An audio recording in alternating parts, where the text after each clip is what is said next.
అధ్యక్ష. మొదటి రోజు కౌన్సిల్ మెంబర్స్ చైర్మన్ చైర్ దగ్గర ఉండడం సిగ్గు అధ్యక్ష. గతంలో చంద్రబాబు నాయుడు గారు ఆధునిక వైద్య సదుపాయాల కోసం ప్రాధాన్యత ఇచ్చి అనేక కొత్త పిహెచ్సిలు తీసుకొని వచ్చారు. రాష్ట్రంలో ప్రాథమిక ఆరోగ్య కేంద్రాలు 1345 ఉండగా అందులో ప్రస్తుతం పనిచేస్తున్నవి 1145 ఉన్నాయి అధ్యక్ష. అవి కూడా చంద్రబాబు నాయుడు గారి పాలనలో బలోపేతం చేశాయి. అంతేకాక రాష్ట్రంలో అదనంగా 142 కొత్త పిహెచ్సిలు ప్రతిపాదించబడ్డాయి. వీటిలో 38 ప్రాథమిక ఆరోగ్య కేంద్రాలు జగన్ హయాంలో నిర్మాణ దశలో ఆగిపోయాయి. దీంతో వేలాది గ్రామాల ప్రజలకు వైద్య సదుపాయాలు దూరం అయ్యాయి అధ్యక్ష. ప్రస్తుతం 53 పిహెచ్సిలు మాత్రమే సొంత భవనాలు, మరికొన్నిటికి గ్రామ సచివాలయాలు అద్దె భవనాల్లో ఉండడం జరుగుతుంది అధ్యక్ష. ఇది చాలా సిగ్గుచేట అధ్యక్ష. నాబార్డ్ మరియు రాష్ట్ర ఆరోగ్య మౌలిక సదుపాయాల మిషన్ ద్వారా నిధులు కేటాయించిన పనులు ముందుకు పోకపోవడం జగన్ అసమర్థ పాలన బట్టబయలవుతుంది. ఇది సిగ్గు అధ్యక్ష. జగన్ ప్రభుత్వం గ్రామీణ ప్రాంతాల ప్రజల మౌలిక వైద్య సదుపాయాలు లేక ఇబ్బందులు పడ్డారు. చిన్న జబ్బులకే జిల్లా కేంద్రాలకు వెళ్ళాలి అధ్యక్ష. ఇది నిజంగా మనం దృష్టిలో పెట్టుకోవాలి.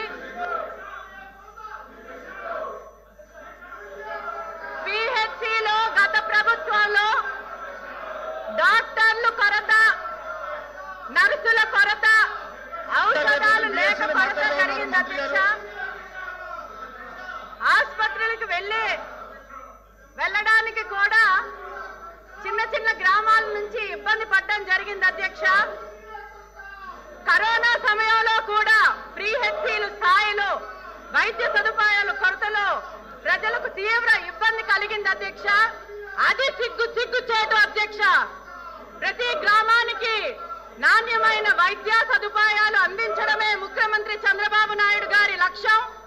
కూటమి ప్రభుత్వం ఏర్పడిన తర్వాత ఆగిపోయిన పిహెచ్సిల పనులు తక్షణమే పునఃప్రారంభించి గడువులోగా పూర్తి చేశారు అధ్యక్ష.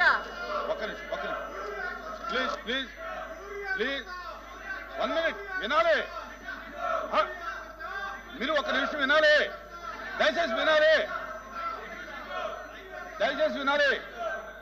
ప్లీజ్. రేపు బిఎస్సిలో దాని మీద చర్చించడానికి అవకాశం ఉందని చెప్తున్నారు.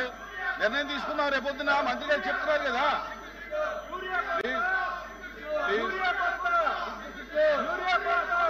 ప్లీజ్ దిగండి, దయచేసి ప్లీజ్.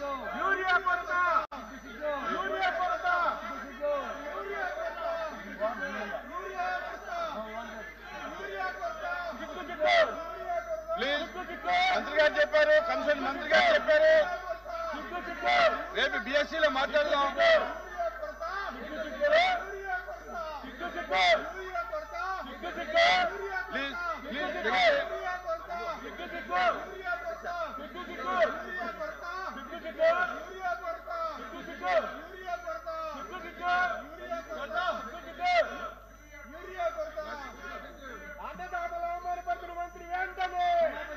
ప్లీజ్ కూర్చోండి.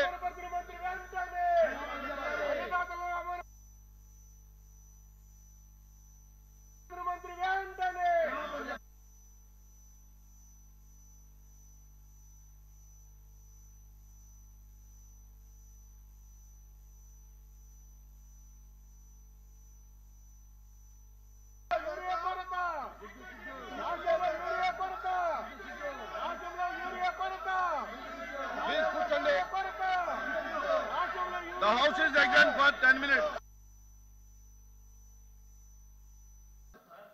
మీరు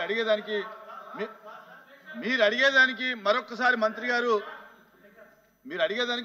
మరొకసారి చెప్తున్నారు. దయచేసి వినండి. మంత్రి గారు చెప్పిన తర్వాత మీరు మాట్లాడండి. అధ్యక్ష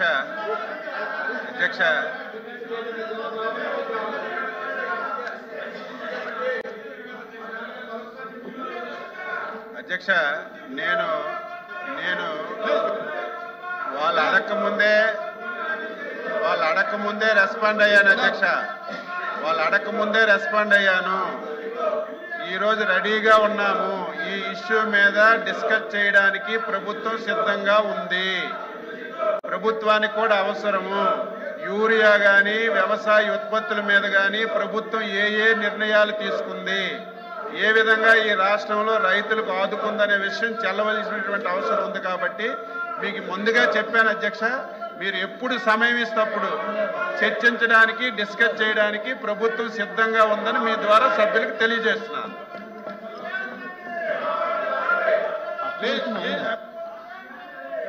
అధ్యక్ష కూర్చోండి, దయచేసి కూర్చోండి. ఇది చాలా అత్యవసరం ఇంపార్టెంట్ అయిన ఇష్యూ అధ్యక్ష. ప్రత్యేకమైన పరిస్థితుల్లో మంత్రి గారు కూడా ఇప్పుడు మేము తయారుగా ఉంది, ప్రభుత్వం తయారుగా ఉన్నప్పుడు ఇప్పుడు చర్చించవచ్చు కదా. బిజినెస్ అంతా పోస్ట్పోన్ చేసి యూరియా మీద చర్చించమని అధ్యక్ష. ఎందుకు మళ్ళీ దానికి రేపు ఎల్లుండు అవతలాడు ఎందుకు అధ్యక్ష? రాష్ట్రంలో రైతాంగం అంతా కూడా ఎదురు చూస్తున్నారు. మాకు యూరియా కావాలి, మా పంట పండాలి, 10 కాలాల పాటు చల్లగా ఉండాలి అని కోరుకుంటున్నారు. అందుకే మేము అడుగుతున్నాం తప్ప మాకేమీ ప్రత్యేకమైన కాదు అధ్యక్ష. రైతాంగం తరఫున పార్టీగా అడుగుతున్నాం అధ్యక్ష.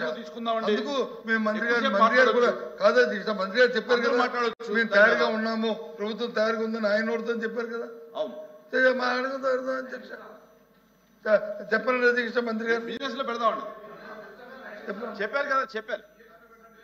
అధ్యక్ష, ఏ రోజు ఎజెండా ఆ రోజు ఇచ్చారు. ఈ రోజు ఎజెండా కూడా ఉంది. నేనేం పారిపోవటం లేదు, ప్రభుత్వం పారిపోవటం. ఈ చర్చ జరగాలి, వాస్తవాలు రాష్ట్ర రైతాంగానికి తెలియజేయాలి. గత ప్రభుత్వాలు ఏం చేశాయి, ఈ ప్రభుత్వం ఏం చేసింది, ఎందుకు ఈ సమస్య వచ్చింది, ఈ సమస్య పరిష్కరించడానికి ప్రభుత్వం ఏ నిర్ణయాలు తీసుకుంది, ఇప్పుడు ఉన్నటువంటి పరిస్థితి ఏంటనేది ఈ రాష్ట్రంలో ఉన్నటువంటి ప్రజలకి, రైతాంగానికి తెలియచేయవలసినటువంటి బాధ్యత గల ప్రభుత్వంగా మా మీద ఉంది. మేము సిద్ధంగా ఉన్నాము. ఇది అయిన తర్వాత BSc మీటింగ్ పెడతారు. మీరు